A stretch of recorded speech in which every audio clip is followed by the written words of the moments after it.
नमस्कार दोस्तों, स्वागत है आपका अपना चैनल जिसका नाम है केवल एग्जाम। इसमें हम पूर्वावलोकन सीरीज की भारतीय राज्य व्यवस्था का आज ये 27वां लेक्चर कंप्लीट करने जा रहे हैं, जिसमें हम पढ़ने जा रहे हैं केंद्र एवं राज्य संबंध के बारे में पढ़ने जा रहे हैं। चलिए प्रारंभ करते हैं, लेकिन उससे पहले अगर अभी तक आपने हमारे चैनल को सब्सक्राइब नहीं किया है तो सब्सक्राइब कर लीजिए, जिसका नाम है केवल एग्जाम। अगर वीडियो अच्छे लग रहे हैं तो लाइक करिए और अपने सुझाव देने के लिए कमेंट भी करिए। चलिए प्रारंभ करते हैं। विधायी संबंध देख लेते हैं कि राज्य, केंद्र और राज्य के क्या हैं। विधायी संबंध देख लेते हैं। चलिए प्रारंभ करते हैं। केंद्र और राज्य के मध्य बेहतर संबंध की स्थापना। एक मिनट, डायग्राम चेंज हो रहा है इसका, मैं इसको रेड कलर कर लेता हूँ, इसको मैं ब्लैंक कर देता हूँ।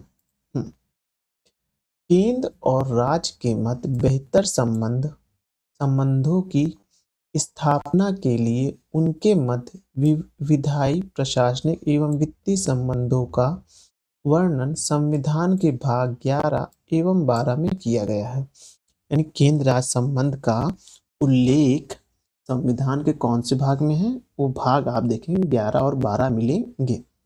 संविधान के भाग 11 में अनुच्छेद 245 से 255 तक केंद्र और राज्य के विधायी संबंधों के प्रावधान उल्लेखित है।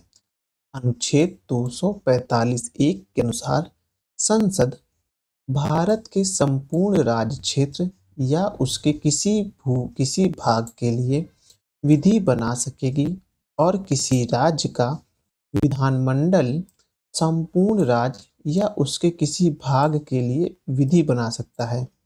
यानी कि 245 में ये लिखा है कि मान लीजिए हमारा ये एक देश है, इसका नाम भारत है। हाँ, तो इसमें बैठी केंद्र की सरकार ये भारत किसी क्षेत्र, किसी भी क्षेत्र के लिए या किसी स्पेशल क्षेत्र के लिए कोई प्रावधान बना सकती है। तो वहीं राज्य, मान लीजिए हमारा ये उत्तर प्रदेश है, तो वहीं उत्तर प्रदेश में उल्लेखित ये है कि उत्तर प्रदेश किसी भी हिस्से के लिए भी बना सकती है, विधान बना सकती है। अब इसको मैं थोड़ा रफ कर देता हूँ तो आप समझ गए होंगे 245 में क्या दिया हुआ है। 245 में दिया गया है कि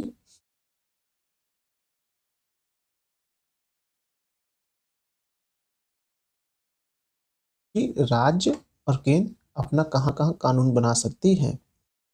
अनुच्छेद 247 के तहत संसद को अधिकार है कि वह संघ सूची के विषय में संबंधित विधि के संदर्भ में अधिक अच्छे प्रशासन हेतु कुछ अतिरिक्त न्यायालयों की स्थापना कर सकती है।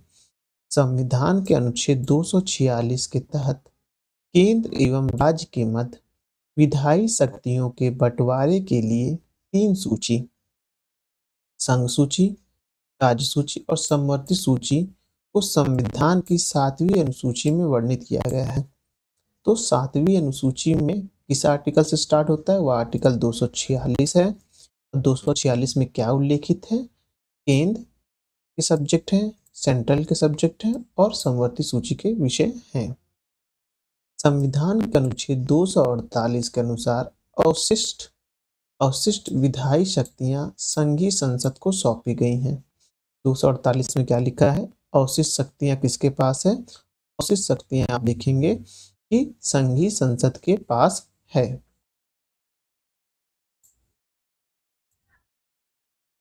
संविधान 101वां संविधान संशोधन 2016 के अंतः स्थापित नए अनुच्छेद 246 का के तहत संसद को और प्रत्येक राज्य की विधानमंडल को संघ द्वारा या उस राज्य द्वारा अधिरोपित माल और सेवा कर यानी जीएसटी के संबंध में विविध बनाने की शक्ति दी गई है। साथ ही माल एवं सेवाओं के अंतरराज्यीय व्यापार की स्थिति में माल और सेवा कर के संबंध में संसद को विधियां बनाने की अनन्य शक्ति सौंपी गई है। भारतीय संविधान का अनुच्छेद 249 राज्य सूची के विषय के संबंध में संसद की विधायी शक्तियों से संबंधित है। यदि राज्यसभा ने उपस्थित और मतदान देने वाले सदस्यों में से कम 2/3 सदस्यों द्वारा समर्थित और संकल्प द्वारा घोषित किया है कि राष्ट्रीय हितों में यह आवश्यक या समीचीन है कि संसद राज्य सूची के विषय यानी कि माल और सेवा कर पर विधि बनाए, तो संसद उस विषय या माल या सेवा कर पर कानून बना सकती है। अनुच्छेद 250(1) के अनुसार राष्ट्रपति द्वारा राष्ट्रीय आपातकाल घोषित किए जाने की स्थिति में संसद को राष्ट्र सूची में वर्णित विषय या माल या सेवा कर पर विधि बनाने का अधिकार प्राप्त हो जाता है। अनुच्छेद 251 के अनुसार यदि संसद द्वारा अनुच्छेद 249 और 250 के अधीन बनाई गई विधियां और राज्यों के विधानमंडल द्वारा बनाई गई विधियों में असंगति पाई जाती है, तो संसद द्वारा निर्धारित विधि प्रभावी होगी। अब आगे देखेंगे अनुच्छेद 252 के तहत 2 या 2 से अधिक राज्यों के लिए उनकी सहमति से विधि बनाने की संसद की शक्ति और ऐसी विधियों का किसी अन्य राज्य द्वारा अंगीकार किया जाना उल्लेखित है। अनुच्छेद 253 के तहत संसद को किसी अन्य देश या देशों के साथ की गई किसी संधि, करार और अभिसमय अथवा किसी अंतर्राष्ट्रीय सम्मेलन, संगम या अन्य निकाय में किए गए किसी विनिश्चित के क्रियान्वयन के लिए भारत की संपूर्ण राज्य क्षेत्र या उसके किसी भाग के लिए विधि बनाने की शक्ति है। ये हो गए विधायी शक्तियां जो कि संसद और राज्यों की थी। अब उसके बाद हम प्रशासनिक संबंध देखने जा रहे हैं जो केंद्र और राज्य का है, वो देख रहे हैं। संविधान के भाग 11 के अंतर्गत अनुच्छेद 256 से 263 के तहत केंद्र और राज्य के मध्य प्रशासनिक संबंधों का उल्लेख किया गया है। अनुच्छेद 256 के अनुसार प्रत्येक राज्य की कार्यपालिका शक्ति का इस प्रकार प्रयोग किया जाएगा जिससे संसद द्वारा निर्मित विधियों का अनुपालन सुनिश्चित रहे और संघ की कार्यपालिकी शक्ति का विस्तार किसी राज्य को ऐसे निर्देश देने तक होगा जो भारत सरकार को इस प्रयोजन के लिए आवश्यक प्रतीत हो। अनुच्छेद 257 के तहत संघ सरकार कुछ दशाओं में राज्यों का नियंत्रण रखती है, यानी कि अनुच्छेद 257 में दिया गया है कि संघ सरकार कुछ दशाओं में राज्यों पर नियंत्रण रखती है। इस अनुच्छेद के अनुसार प्रत्येक राज्य की कार्यपालिकी शक्ति का प्रयोग इस प्रकार किया जाए जिससे संघ की कार्यपालिकी शक्ति का प्रयोग प्रभावित न हो और संघ की कार्यपालिका शक्ति का विस्तार किसी राज्य को ऐसे निर्देश देना तक हो जो भारत की सरकार के लिए प्रयोजन हेतु आवश्यक प्रतीत हो। अनुच्छेद 258 के अनुसार राष्ट्रपति किसी राज्य सरकार की सहमति से अनुच्छेद 258 के अनुसार राष्ट्रपति किसी राज्य सरकार की सहमति से उस सरकार को या उसके अधिकारियों को ऐसे विषय के संबंधित कृत्य जिन पर संघ की कार्यपालिकी शक्ति का विस्तार है सशर्त या बिना शर्त सौंप सकेगा। अनुच्छेद 258 का के अनुसार किसी राज्य का राज्यपाल भारत सरकार की सहमति से उस सरकार को या उसके अधिकारियों को ऐसे विषय से संबंधित कृत्य जिन पर राज्य सरकार की कार्यपालिकी शक्ति का विस्तार है सशर्त या बिना शर्त सौंप सकेगा। अनुच्छेद 262 एक के अनुसार संसद विधि द्वारा किसी अंतर्राज्यीय नदी या नदी दून के या उससे जल के प्रयोग, वितरण या नियंत्रण के संबंध में किसी विवाद या परिवाद के न्याय निर्णय के लिए उपबंध कर सकेगी। अनुच्छेद 263 के अनुसार राज्यों के बीच विवादों की जांच करने और उन पर सलाह देने कुछ या सभी राज्यों के अथवा संघ और एक से अधिक राज्यों के सामान्य हितों से संबंधित विषयों के अन्वेषण और उन पर विचार विमर्श करने या ऐसा किसी विषय पर सिफारिश करने और विशेष रूप से उस विषय के संबंध में नीति और कार्यवाही के लिए अच्छे समन्वय के लिए सिफारिश करने हेतु राष्ट्रपति आदेश द्वारा अंतर्राज्यीय परिषद की स्थापना करेगा। अब पढ़ेंगे हम वित्तीय संबंध के बारे में। केंद्र और राज्य का जो वित्तीय संबंध है उसके बारे में संवैधानिक पहलुओं में क्या क्या लिखा है वो पढ़ने जा रहे हैं।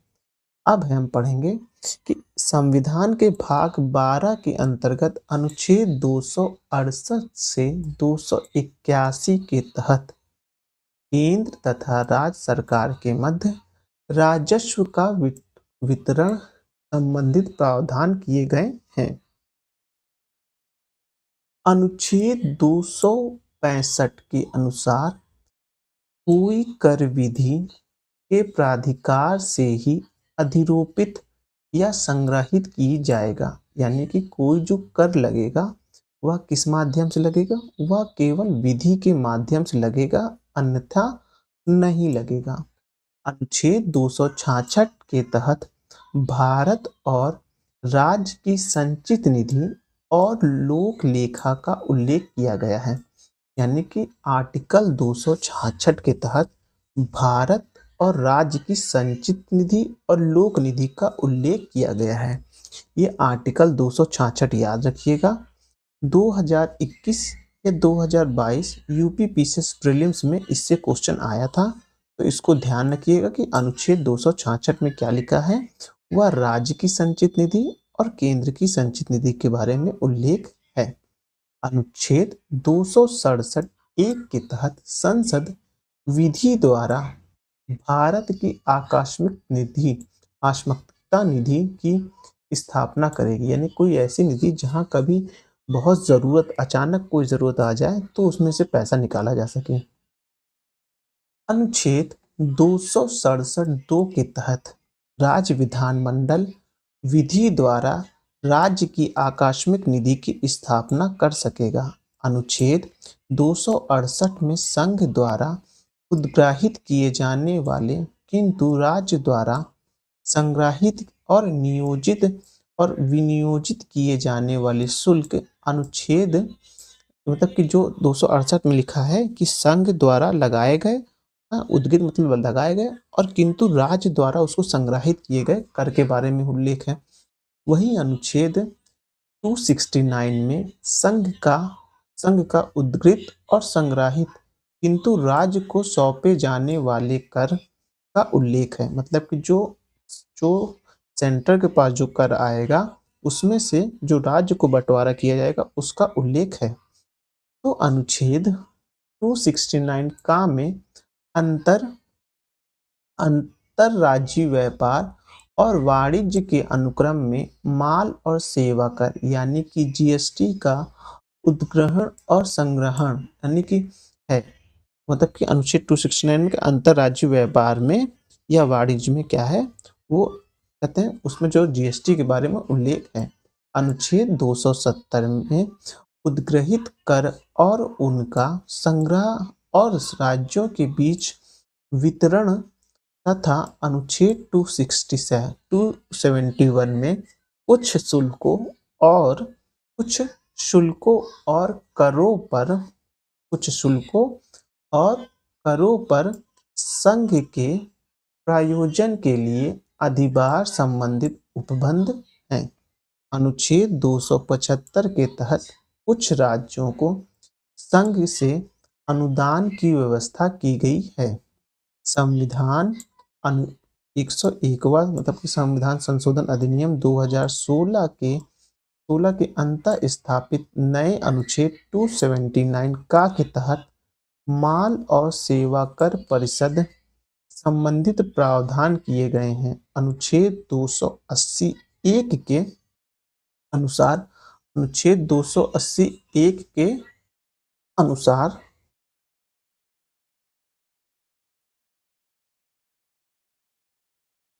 अनुसार राष्ट्रपति संविधान के प्रारंभ में 2 वर्ष के भीतर और तत्पश्चात प्रत्येक 5 वर्ष की समाप्ति पर या ऐसा पूर्वोत्तर समय पर जिसे राष्ट्रपति आवश्यक समझे आदेशों द्वारा वित्त आयोग का गठन करेगा, जो राष्ट्रपति द्वारा नियुक्त किए जाने वाले एक अध्यक्ष और 4 अन्य सदस्य मिलकर बनेगा। यानी कि अनुच्छेद 281 में किसके बारे में उल्लेख है? वो उल्लेख है हमारे वित्त आयोग के बारे में पूर्वोत्तर में समझ, जो कि वित्त आयोग के गठन का प्रावधान किया गया है 280 में। वित्त आयोग में कितने लोग होंगे? वित्त आयोग में देखेंगे तो एक अध्यक्ष और 4 अन्य सदस्य होंगे। अनुच्छेद, अब आपको ये कमेंट करके बताना है कि इस समय कौन से नंबर के वित्त आयोग का चल रहे हैं। अब अनुच्छेद 281 के तहत राष्ट्रपति वित्त आयोग द्वारा की गई प्रत्येक सिफारिश को उस पर की गई कार्यवाही के स्पष्टीकरण ज्ञापन सहित संसद के प्रत्येक सदन के समक्ष रखवाएगा। तो जो वित्त आयोग की सिफारिश होगी उसको कौन संसद में रखवाएगा? वह राष्ट्रपति रखवाएगा।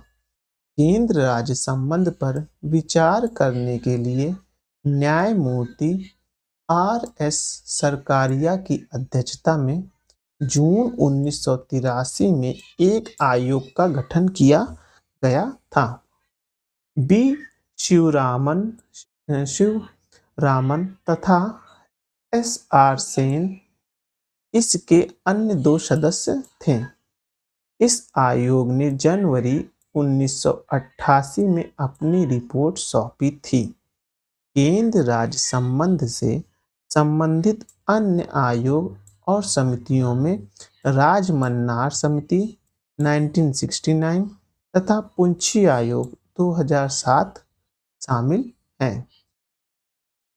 अब प्रश्न देख लेते हैं। कितने मिनट हुए पहले ये देख लेते हैं। अभी 18 मिनट हुए हैं। हम प्रश्न भी कंप्लीट करेंगे। भारत के केंद्र राज्य संबंध प्रभावित होते हैं, आप देखेंगे तो वो होते हैं संविधान के प्रावधानों से, नियोजन प्रक्रिया से, राजनीतिक हितों के अंतर्विरोधों से और हुक्म चलाने की इच्छा प्रबलता से। तो ये थोड़ा विवादित लग रहा है लेकिन इससे भी होते हैं। तो डी वाला ऑप्शन सही है। ये एक्सप्लेनेशन दिया हुआ है, इसको आप पढ़िएगा। अब दूसरा प्रश्न देखते हैं। भारत में केंद्र राज्य संबंध निर्भर करते हैं, तो केंद्र राज्य संबंध निर्भर करते हैं किस पे? संवैधानिक प्रावधानों पर, परंपराओं और व्यवहारों पर, न्यायिक व्याख्या पर और उसके बाद बातचीत के लिए एक यंत्र विन्यास पर भी निर्भर करते हैं। सभी पर निर्भर करते हैं केंद्र राज्य संबंध। एक संघीय राज्य व्यवस्था में सम्मिलित है। सम्मिलित कौन है? संघ और राज्य के बीच के संबंध सम्मिलित हैं, सही है। राज्यों के मध्य संबंध है, सही है। समन्वय के लिए तंत्र, ये भी सही है। विवादों को सुलझाने के लिए तंत्र, ये भी सही है। तो ए वाला ऑप्शन सही होगा इसमें। ये एक्सप्लेनेशन है, देखिएगा आप। अब चौथा प्रश्न है, केंद्र राज्य संबंध को विशेष रूप से किस प्रसंग में म्युनिसिपल संबंध कहा जाता है? संबंध कहा जाता है? तो कहा जाता है योजना प्रक्रमों और योजना प्रक्रमों में राज्य पर केंद्र का नियंत्रण के प्रसंग में कहा जाता है। अब 5वां प्रश्न है, भारतीय राजकोषीय संघवादी व्यवस्था में संसाधनों पर केंद्र द्वारा राज्यों को आवंटन किया जाता है। वर्तमान में निम्नलिखित में से कौन से संसाधन के आवंटन का एक माध्यम नहीं है? तो वह देखेंगे गाडगिल सूत्र के अंतर्गत योजना क्रियान्वयन के लिए स्थानांतरण ये नहीं है। ये एक्सप्लेनेशन देखिएगा एक बार, पढ़ देते हैं। गाडगिल सूत्र के अंतर्गत योजना क्रियान्वयन के लिए राज्यों को अंतर स्तरण पंचवर्ती योजनाओं के संदर्भ में किया जाता है। योजना आयोग तथा पंचवर्षीय योजना के समाप्त होने के साथ ही गाडगिल सूत्र आधारित अनुदान भी अब भारत के संसाधनों का आवंटन का माध्यम नहीं है। अब 6वां प्रश्न देखते हैं। भारतीय संविधान के इस भाग में केंद्र राज्य विधायी संबंध दिए गए हैं? तो वह दिए गए हैं, आप देखेंगे 11 में दिए गए हैं। अब उसके बाद ये एक्सप्लेनेशन है कुछ, थोड़ा सा वीडियो यहाँ पॉज करके आप एक बार इसको पढ़ लीजिएगा। ये संशोधन भी दिए गए हैं, ये भी सब आप पढ़ लीजिएगा। अब हम आगे देखने जा रहे हैं 7वां प्रश्न। केंद्र तथा राज्य के मध्य शक्तियों के वितरण के लिए भारत का संविधान 3 सूचियों को प्रस्तुत करता है। निम्न में से कौन से 2 अनुच्छेद शक्तियों के वितरण को विनियमित करते हैं? तो करते हैं 245 से लेकर 246 करते हैं। केंद्र राज्य संबंध किस अनुसूची में है? तो केंद्र राज्य संबंध 7वीं अनुसूची में है, जिनमें 3 विषय के बारे में, केंद्र के विषय, राज्य के विषय और समवर्ती सूची के बारे में उल्लेखित है। अब है विधायी शक्तियों का केंद्र तथा राज्यों के मध्य वितरण संविधान की किस अनुसूची में से एक में है? तो वह आप देखेंगे 7वीं अनुसूची में है। वे विषय जिन पर केंद्र व राज्य सरकार दोनों कानून बना सकती है उल्लेखित है। समवर्ती सूची पे दोनों ही केंद्र और राज्य दोनों ही कानून बना सकते हैं, लेकिन अगर मान्य होगा तो वह केंद्र का कानून मान्य होगा। भारत 11वां प्रश्न है। भारत में निम्नलिखित में से इसे शिशुओं और अवयस्कों के साथ साथ आर्थिक और सामाजिक योजनाओं के लिए विधि निर्माण की शक्ति प्रदान है। वह शक्ति प्रदान है केंद्र एवं राज्य दोनों सरकार को प्रदान है। अब इसके बाद प्रश्न देखते हैं। प्रश्न है भारतीय संविधान में अवशिष्ट शक्तियां किसमें सन्निहित हैं? तो वो सन्निहित है संसद के पास अवशिष्ट शक्तियां हैं। याद रखिएगा, संसद के पास अवशिष्ट शक्तियां हैं। भारतीय संविधान ने अवशिष्ट अधिकारों को संसद में संघीय सरकार को दिया है, यानी कि संसद को दिया है। भारतीय संविधान के अनुच्छेद 249 संबंधित है। वह संबंधित है राज्य सूची के विषय के संबंध में संसद की विधायी शक्तियों से संबंधित है। अनुच्छेद 249 के खंड 1 के अंतर्गत प्रस्ताव निम्नलिखित में से किससे अधिक समय के लिए प्रवृत्त नहीं रहेगा? वह है, आप देखेंगे 1 वर्ष से अधिक के लिए नहीं होगा। राज्यसभा द्वारा संविधान के अनुच्छेद 249 के अंतर्गत पारित संकल्प जिसके द्वारा संसद को राज्य सूची के विषय पर राष्ट्रीय हितों में विधि निर्माण करने का अधिकार दिया गया हो, प्रवृत्त रहेगा।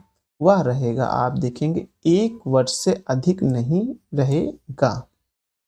निम्नलिखित में से किस अनुच्छेद के अनुसार भारतीय संविधान अंतर्राज्यीय परिषद के संबंध में प्रावधान करता है? तो प्रावधान करता है अनुच्छेद 263 के अनुसार करता है। एक अंतर्राज्यीय परिषद की स्थापना की जा सकती है वो राष्ट्रपति के द्वारा अंतर्राज्यीय परिषद की स्थापना की जाती है। इंपॉर्टेंट है ये प्रश्न, ध्यान रखिएगा कि अंतर्राज्यीय परिषद की स्थापना कौन करता है? वह राष्ट्रपति करता है। अंतर्राज्यीय परिषद का निर्माण कौन करता है? तो वो निर्माण का सूत्र क्या है अंतर्राज्यीय परिषद का? तो वो संवैधानिक प्रावधानों के तहत होता है। निम्नलिखित में से कौन अंतर्राज्यीय परिषद गठन करने के लिए अधिकृत है? तो वो राष्ट्रपति है। 21वां प्रश्न है, भारत में राज्यों के बीच सहयोग और समन्वय प्राप्त करने के लिए निम्नलिखित संस्थाओं में कौन सी संविधानोत्तर और विधियोत्तर संस्थाएं हैं? तो आप देखेंगे उसमें राष्ट्रीय विकास परिषद है और राज्यपाल सम्मेलन है। ये दोनों हैं। ये है इसका एक्सप्लेनेशन, जिसको पढ़ लीजिएगा। क्षेत्रीय परिषदों का सृजन हुआ है। क्षेत्रीय परिषदों का सृजन संसदीय कानून के द्वारा हुआ है। अब 23वां प्रश्न देखते हैं, निम्नलिखित में से कौन सा एक क्षेत्र परिषद का लक्ष्य नहीं है? तो देखेंगे वो एक संवैधानिक संस्था है, तो इसका लक्ष्य नहीं है। अब उसके बाद ये देखिए प्रश्न अभी हाल ही में आया है 6 साल पहले। भारत में क्षेत्रीय परिषद के संदर्भ में निम्नलिखित में से कौन सा कथन सही है?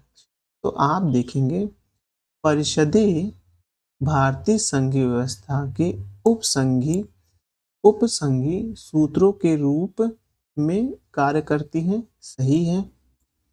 परिषदें भारतीय संघीय व्यवस्था में राज्यों के मध्य सहयोग एवं एकीकरण का मार्ग प्रशस्त करती हैं, ये भी सही है। ये दोनों ही सही हैं। ये इसका एक्सप्लेनेशन है, देखिएगा। झारखंड क्षेत्र स्वायत्त परिषद का गठन कब हुआ? तो वो हुआ 8 अगस्त 1995 को हुआ। अब उसके बाद देखेंगे निम्नलिखित में से कौन सा एक सही सुमेलित नहीं है?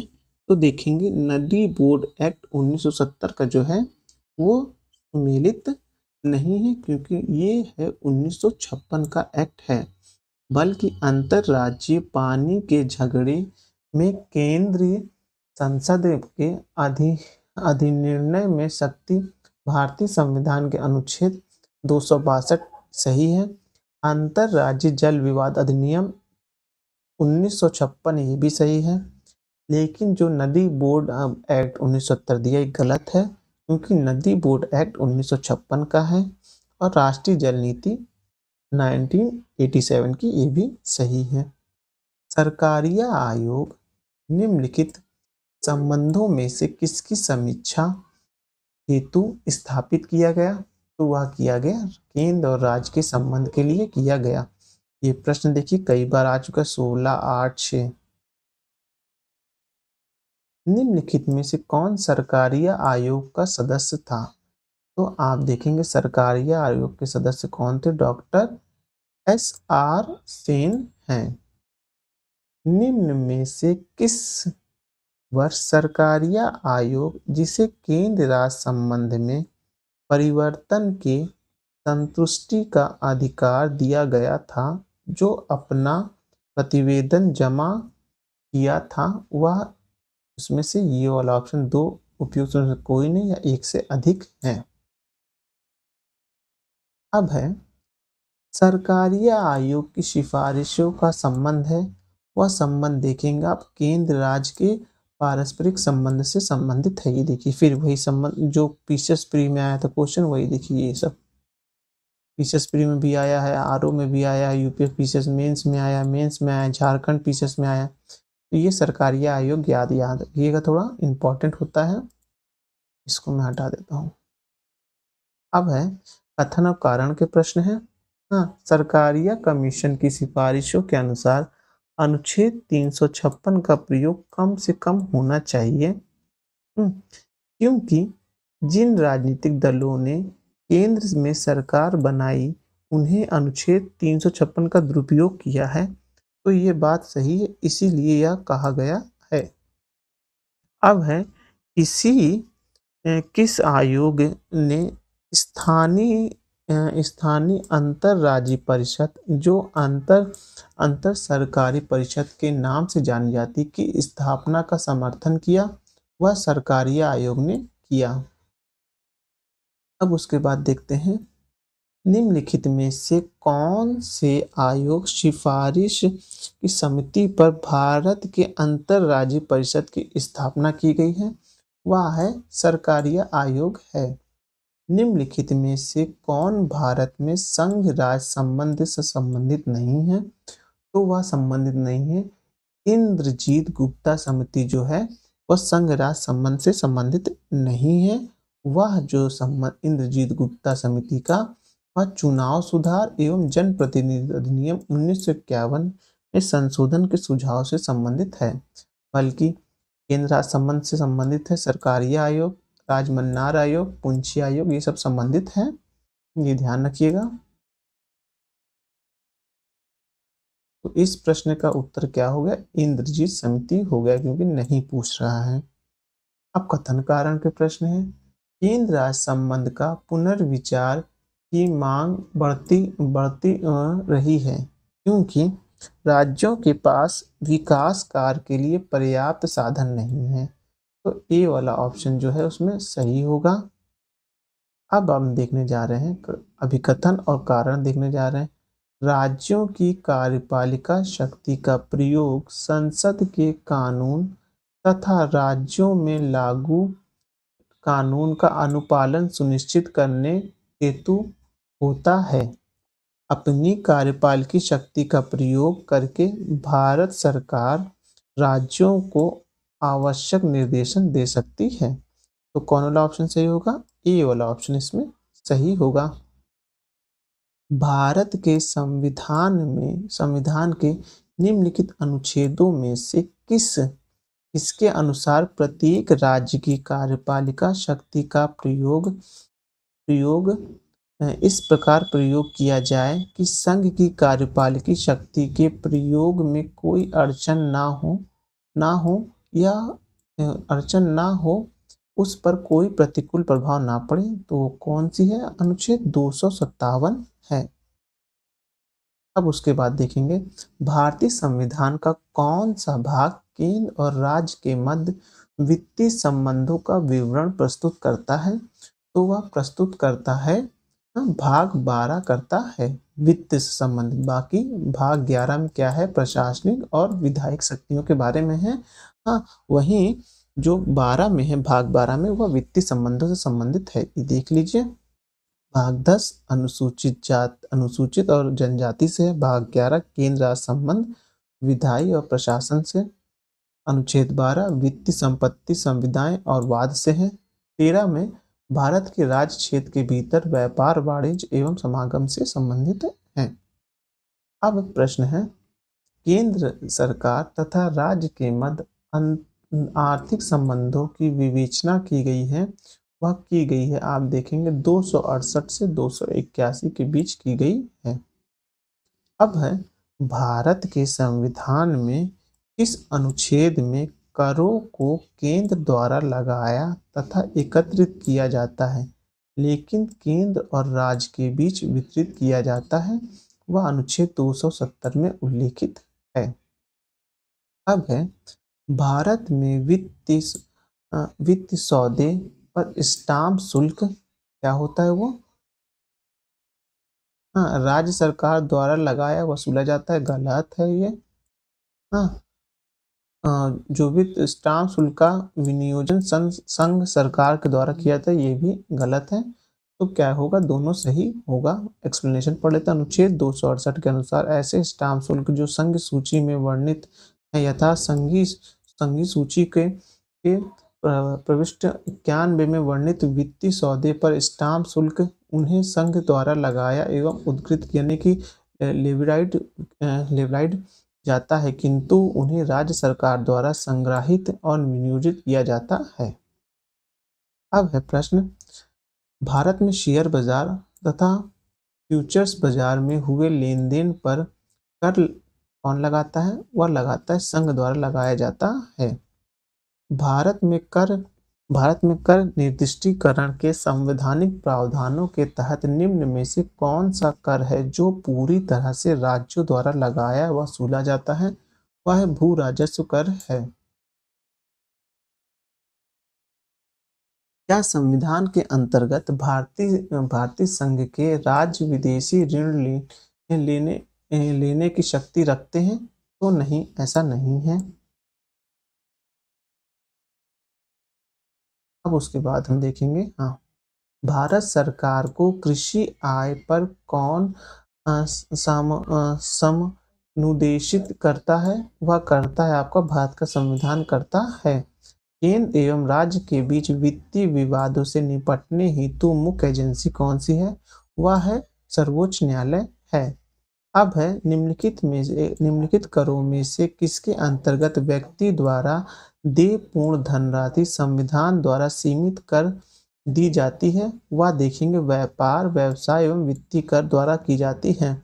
भारतीय संविधान के निम्नलिखित किस अनुच्छेद या अनुच्छेदों के द्वारा अंतरराज्यीय व्यापार एवं व्यवसाय की स्वतंत्रता प्रदान की जाती है? वह 301 के माध्यम से की जाती है। अब हम अपने नेक्स्ट वीडियो में क्या देखेंगे? आपात उपबंध के बारे में देखेंगे। चलिए खत्म करते हैं आज का वीडियो, लेकिन उससे पहले अगर आपने अभी तक हमारे चैनल को सब्सक्राइब नहीं किया तो सब्सक्राइब कर लीजिए। वीडियो पसंद आ रहे हैं तो लाइक करिए और अपने सुझाव देने के लिए कमेंट करिए। धन्यवाद।